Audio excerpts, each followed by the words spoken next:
boa tarde. Na era digital, os compartilhamentos na internet correm soltos, sem nenhum critério. A sensação de anonimato dá coragem aos usuários e muitos espalham imagens íntimas nas redes sociais sem preocupação. Mas um projeto de lei em discussão no Congresso pretende pôr limites nessa terra de ninguém. Um mundo de intimidade, de repente, espalhado na internet. Uma foto privada que se torna pública e vira a vida de cabeça para baixo. Meninas e mulheres de todas as idades passam por isso todos os dias e muitas vezes mudam de cidade, estado ou até em casos extremos tiram a própria vida por isso. Meninos e homens também, mas em menor número. Mas um projeto de lei federal quer fechar o cerco para esse tipo de crime. A chamada vingança pornô poderá ser punida com prisão de 3 meses a 1 ano e multa, de acordo com o projeto já aprovado na Câmara, que agora segue para o Senado. Não é apenas a foto. Qualquer tipo de divulgação pela internet ou aplicativo de mensagens, de dados pessoais, montagens, áudios, vídeos obtidos na intimidade sem consentimento expresso para divulgação para terceiros, será reconhecido como forma de violência doméstica e enquadrada na Lei Maria da Penha, caso a vítima seja mulher. Nesse caso, o agressor está numa situação de uma relação doméstica, uma coabitação ou uma situação de hospitalidade. Então, há ali uma relação familiar com a vítima. O projeto também altera o Código Penal e abrange os casos em que a vítima não tem um relacionamento com o agressor. No caso do Código Penal, o sujeito passivo, ou seja, a vítima, pode ser qualquer pessoa, homem ou mulher, uma vez que essa alteração prevê a divulgação de fotografias de outrem sem especificar o gênero. E para falar sobre o vazamento de fotos e vídeos íntimos na internet, recebemos a promotora de justiça, Valéria Scaranci, coordenadora estadual do Núcleo de Gênero do Ministério Público e também professora da PUC São Paulo. E a psicóloga Letícia Bahia, diretora institucional da revista digital das Minas. Você pode participar da nossa conversa mandando as suas perguntas e também comentários. Pode ser pelo Facebook ou ainda pelo Twitter. Obrigada por ter aceitado o nosso convite. Um prazer. Antes de falarmos aí dessa intenção de termos uma lei, né, que existe esse projeto de lei, vamos falar um pouquinho da situação hoje. Por que esse é um assunto que merece a nossa atenção? A divulgação de fotos íntimas hoje é um dos problemas mais sérios que atinge mulheres e meninas, até adolescentes no nosso país. E é um problema drástico, porque não há uma lei compatível com as consequências dessa divulgação. Nós costumamos dizer que essa divulgação corresponde a uma morte em vida, a um feminicídio virtual. Quando há a propagação dessas imagens, e a divulgação é muito rápida, porque 80 milhões de pessoas estão no celular. 90% dessas pessoas estão em redes sociais, acima de 10 anos, divulgam isso em redes sociais, o tempo todo conectadas. O brasileiro fica 29 horas, em média, no celular por mês. Então, essa divulgação é muito rápida. Para a pessoa que tem a sua imagem divulgada, as consequências são devastadoras. Nós não temos aqui no Brasil essas estatísticas, mas no exterior, o que se diz é o seguinte, que 51% dessas mulheres e meninas têm vontade de se matar, ideação suicida. Aproximadamente 90% delas não conseguem, têm a sua vida totalmente devastada. Abandonam escola. 40% a 50% abandonam a escola. Então, essas consequências são para o resto da vida. Então, elas vivem o tempo todo com essa marca, com essa coisa na vida, com medo de que elas sejam descobertas. Uma vez eu ouvi uma mulher dizendo, eu morro todos os dias. Por isso, nós costumamos dizer que é uma morte em vida. E só vem aumentando isso, né, Letícia? Nós temos aqui os números aqui que dizem que o número de vítimas de vazamento de imagens íntimas na internet, ela quadruplicou em apenas 2 anos. É uma nova modalidade de misoginia, né? A tecnologia sendo usada a serviço da misoginia. Há 15, 20 anos, sem a velocidade de comunicação que a internet possibilita, você não tinha essa forma de exposição, né? E por que eu digo misoginia? Porque, apesar de, em geral, apesar de muito frequentemente as fotos e vídeos vazados serem fotos de uma relação sexual, heterossexual, ou seja, tem um homem ali também, né? Aquilo é um problema para a mulher, aquilo é uma humilhação para a mulher, né? Porque mulher não pode transar, ainda hoje mulher não pode transar. Então, você tem muitas vezes, claro, é um problema mais grave ainda quando você tem menores de idade ali nas fotos e vídeos. Mas muitas vezes o que você tem é sexo consensual entre dois adultos, quer dizer, não temos nada a ver com isso, né? E, no entanto, a exposição disso é um problema, é um demérito para a mulher e não para o homem. Exatamente, o peso vai sobre ela. E, mais uma vez, ela é tratada como objeto, não é, doutora Valéria? Sim, e o mais grave, nós identificamos duas situações muito definidas, assim. Quando dois perfis muito definidos de vítimas nessa situação. Primeiro, de uma mulher adulta, e uma relação consensual, porque, em regra, esses filmes, eles são feitos, filmes e fotos, com um namorado, com um parceiro, com um marido. E quando se rompe a relação, aquele homem que a mulher confiou, ele divulga essas fotos. Muitas vezes não só divulga, como ele põe essas fotos em sites de programas, de garotas de programa, com informações verdadeiras. Aí também tem estatísticas de outros países que em 50%, por exemplo, dos casos, ele põe o nome verdadeiro dela, telefone, às vezes endereço, nome de família, às vezes o endereço de trabalho. Então, é um transtorno gigantesco para a vida dessas pessoas, né? Às vezes, teve um caso em que ele colocou dados dos filhos, por exemplo. Então, é terrível. Nossa. E são parceiros, é uma relação de confiança, é uma traição gigantesca. Há também uma outra situação muito complexa. Os adolescentes, eles têm uma prática que no exterior é conhecida como sexting. Sex de sexo, testing de testar, que é divulgar imagens íntimas, com poses sensuais, imagens íntimas. Isso é uma prática bastante comum. Imagens íntimas ou só sensuais. Só que quando essas imagens, como eles dizem, caem na rede, essas adolescentes, elas são perseguidas na escola. Em regras, meninas são vítimas de bullying, são perseguidas, viram vítimas de concursos, de chacotas, etc. Então, não é só uma vingança do homem. Também isso atinge meninas que estão começando um processo de amadurecimento.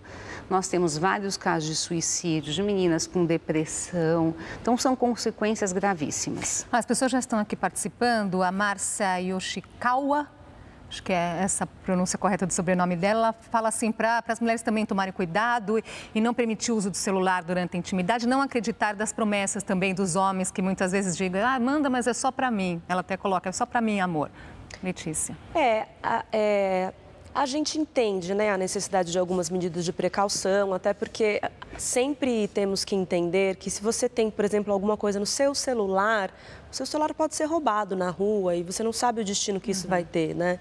Então, acho que sim, cabe algum tipo de precaução, mas sempre entendendo que o nosso objetivo não é treinar as mulheres, né? O nosso objetivo é retreinar os homens e retreinar essa sociedade para que o sexo de uma mulher possa ser visto, de uma mulher adulta, né?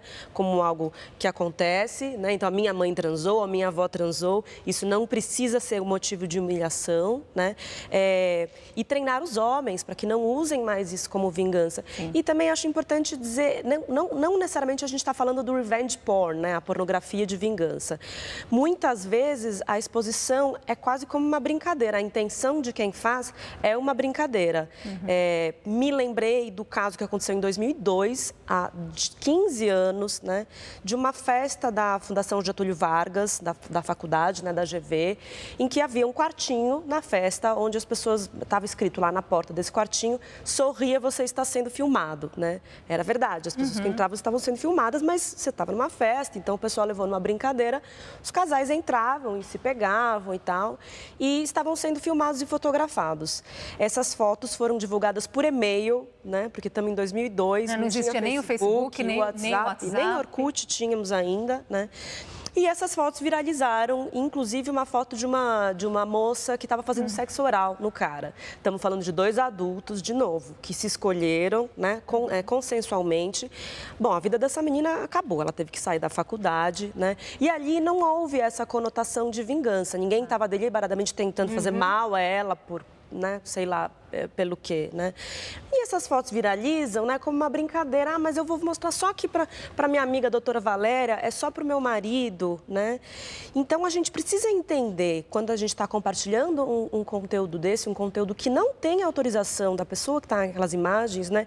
Imagina que aquela pessoa está na sua frente, você faria aquilo na frente dela, né? Andresa, eu vou compartilhar suas fotos aqui só com a doutora Valéria, você não se importa não, né?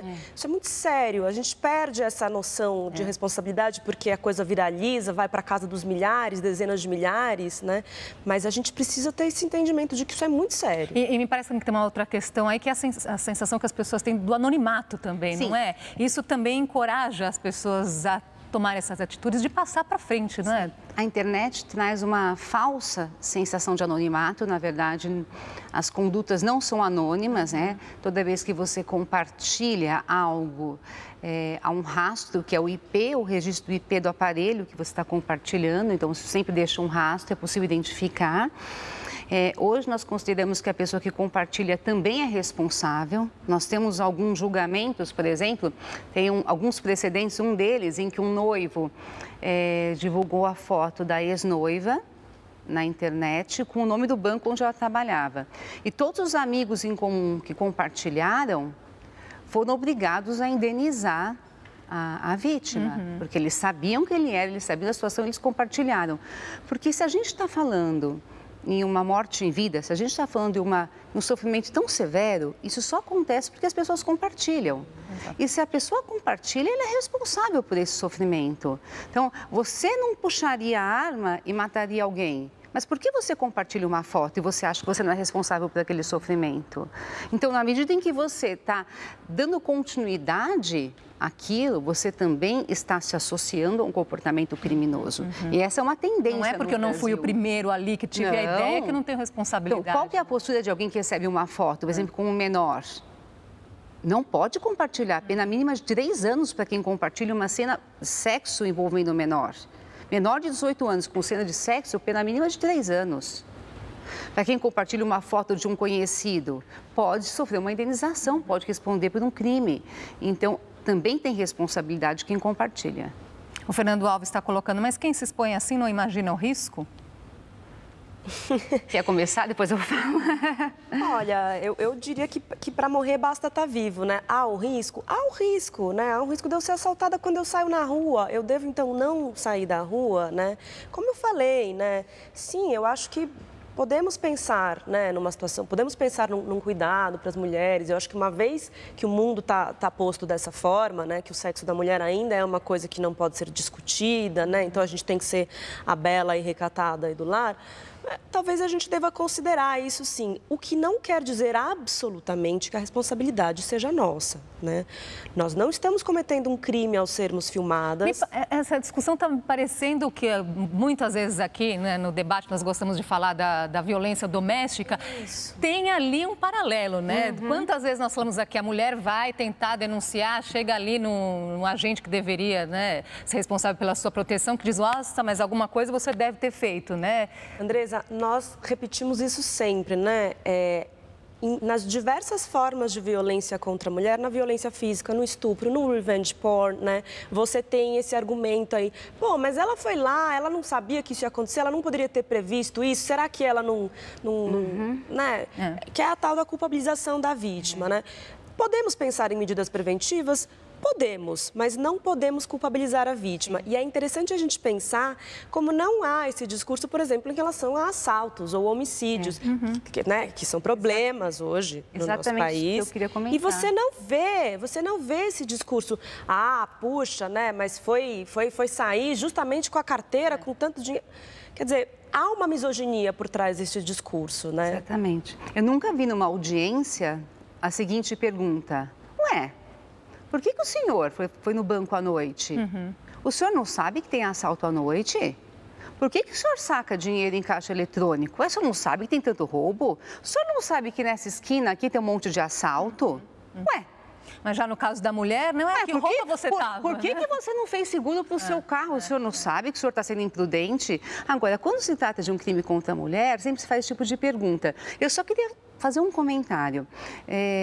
Eu acabo de voltar de um curso sobre vitimologia, de uma Sociedade Internacional de Vitimologia, e há séculos se estuda por que a vítima é culpabilizada. Interessante que já há muito tempo, se planta na cabeça da gente a ideia de uma vítima ideal.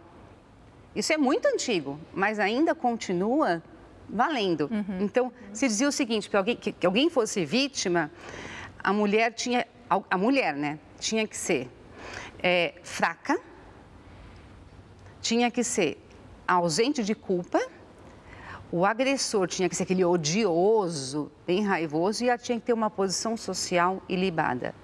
Isso parece, assim, fora de moda, mas se a gente pensar, não é. Porque ainda assim se pergunta, daquele tamanho ela não reagiu? Mas esse agressor não é tão mal assim. Olha só, ele é empresário, ele é respeitável, ele não é um cara legal. Então, aquilo que parece tão do passado, não é do passado e continua. Pois é, por falar que parece tão do passado, né? Até pouco tempo ainda existiu o conceito de mulher honesta no nosso Código Penal.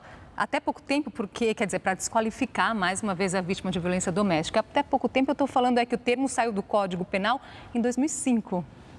Letícia. Muito recente, né? Acho que esse aspecto que a doutora Valéria levantou, né, a respeito desse perfil da vítima ideal, da vítima perfeita, a questão da culpa, né, a vítima que não pode ter culpa, é particularmente interessante a gente olhar para isso na discussão sobre o revenge porn, a vingança pornográfica, porque o discurso, né, daquele que performa esse crime, essa agressão, é esse, né? Ela tem culpa, ela me traiu, ela me deixou, né? Ela fez coisas que não poderia fazer.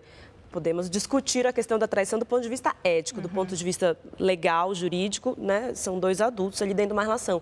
Mas para o agressor, essa pessoa tem culpa, né? É uma vingança por conta de algo que ela fez, essa mulher fez, e não poderia jamais ter feito. Portanto, ela merece ser punida. Antes de ir para o intervalo, só assim, vocês estão usando muito esse termo, uma vingança pornográfica, né? Explicar rapidamente o que é isso.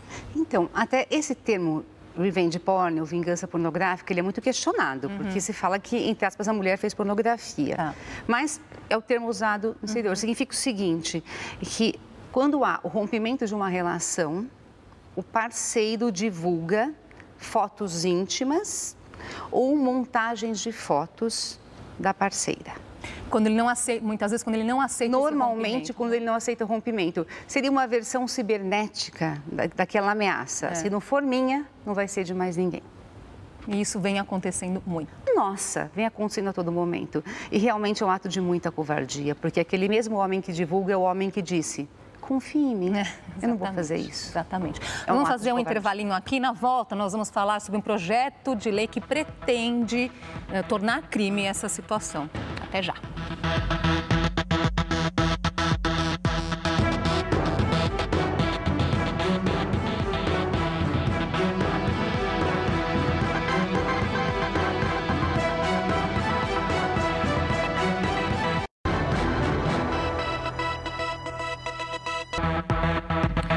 Já estamos de volta com o JC Debate. Hoje conversamos sobre o vazamento de fotos e vídeos íntimos na internet. Com a gente, a promotora de justiça, Valéria Scaranci, coordenadora estadual do Núcleo de Gênero do Ministério Público e professora da PUC São Paulo, e a psicóloga Letícia Bahia, diretora institucional da revista digital das Minas. Continue aqui participando com as suas perguntas e comentários. Vamos voltar aqui com uma pesquisa exatamente sobre esse assunto que foi feito pelo Instituto Avon e Instituto Data Popular. Tá aí, 59% dos homens receberam imagens de mulheres nuas desconhecidas. 41% deles receberam imagens de mulheres nuas conhecidas. E 28% repassaram essas imagens. Sim, essa pesquisa que foi feita pelo Instituto Avon, dessa aqui, ó.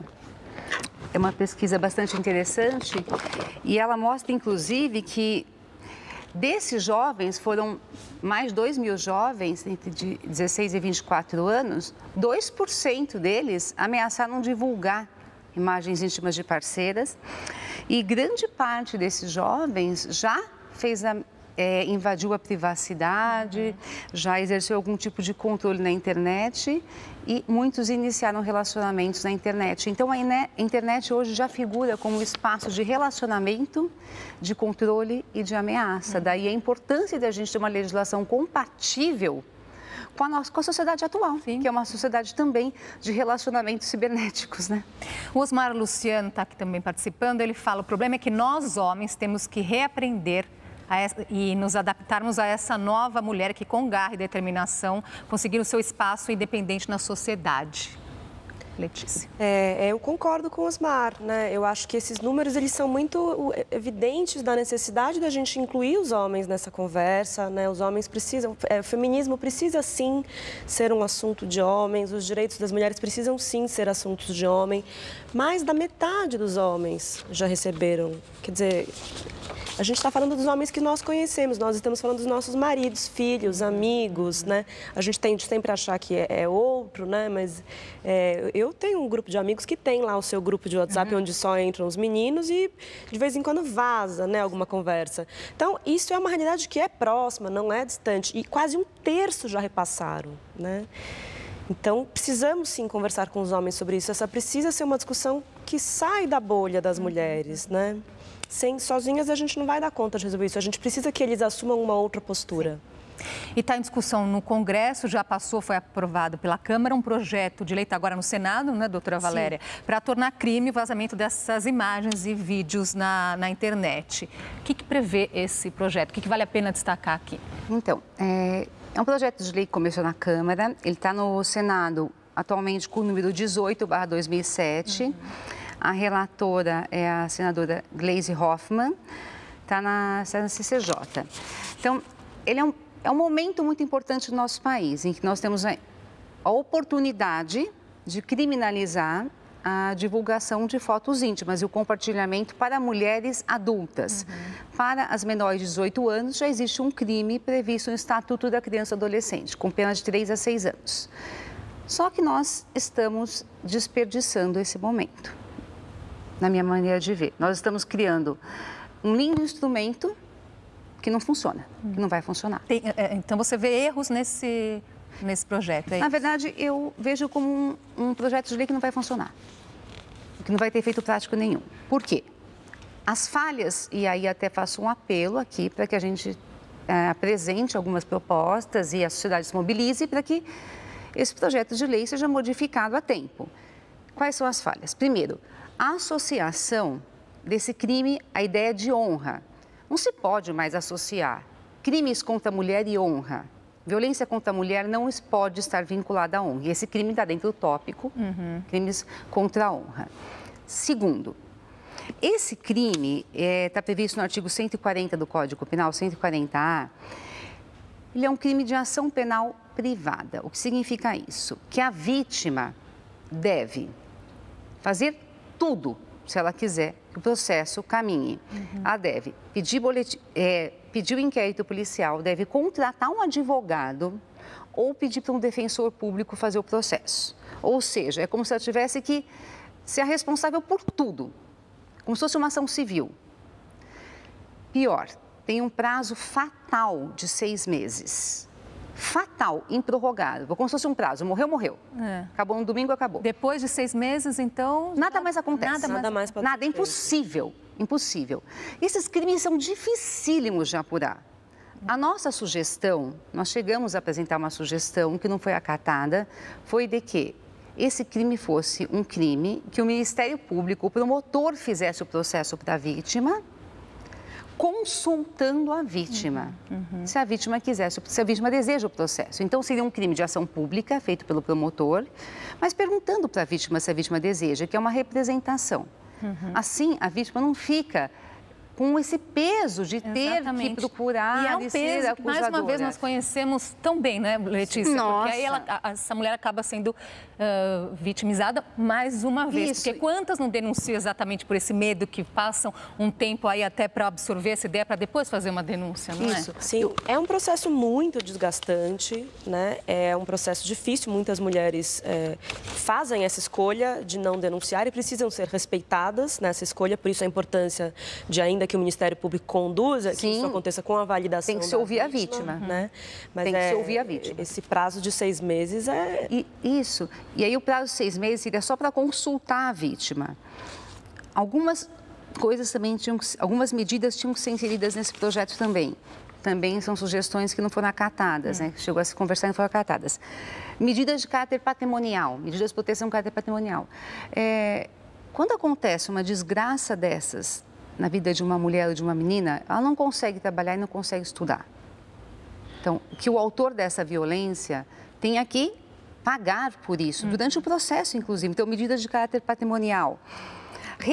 Previsão de que o juiz, na sentença, já preveja, fixe um dano moral para a vítima.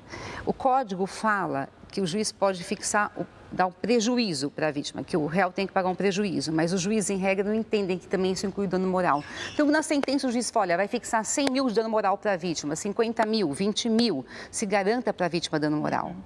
Tudo isso pode ser feito agora.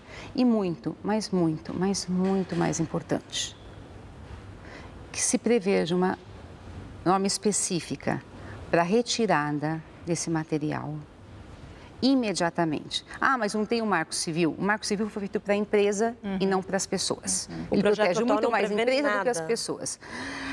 Ah, mas não vai prevalecer o Marco Civil? Não vai prevalecer, porque é uma norma nova da mesma hierarquia, que tem uma regra específica para proteger as vítimas, nova, específica para esse crime. O nosso tempo está acabando, eu só vou ler aqui uns comentários antes de passar a palavra final para vocês. A Lisa Roca, ela fala, se você passar a senha do seu cartão de banco para alguém que você confia e essa pessoa sair divulgando aí com má intenção, o errado é você, então, que passou a senha. Aí ela coloca assim, é triste ver, às vezes, numa situação, nem as mulheres, às vezes, também não se unem, e isso é triste. E o Mike Martins, ele fala, seria bacana também que esse projeto de lei se aplicasse a crimes anteriores, né? Aí sim, poderia se dizer que a justiça é feita. Palavrinha final, Letícia. Que bom ver esses comentários, a gente fica esperançosa, né? Eu reforço a necessidade da gente, além de pensar medidas legislativas, né, que possam proteger as mulheres, não só as mulheres, mas principalmente as mulheres, que a gente pense também em condutas educativas, principalmente em relação aos jovens, né, toda essa coisa de WhatsApp, de internet, isso é muito novo, isso tem um alcance e implicações ainda desconhecidas. E né? sim, falar sobre esse assunto dentro de casa, nas escolas, né? Sim, sim, precisamos de medidas legislativas, precisamos que a justiça nos proteja, mas precisamos também discutir, enquanto sociedade, essa questão. Rapidamente, doutora. E nós precisamos entender que essa é uma luta de todas e todos nós. Que se a sociedade hoje está mudando, se nós tivermos tantos comentários positivos hoje, se é uma realidade diferente para todas nós, que nós temos que pensar o seguinte, e se fosse eu do outro lado? Qual seria a minha postura? Só assim a gente vai evitar que tantas pessoas sofram. Não é uma lei que muda o mundo, mas a nossa postura. Sem dúvida. Vocês duas destacaram a participação aqui de tanto mulheres quanto homens preocupados com isso. Isso é muito bom. Obrigada. Obrigada. Participação. Até uma próxima. Até uma próxima. Obrigada pela sua companhia, pela sua participação e até amanhã.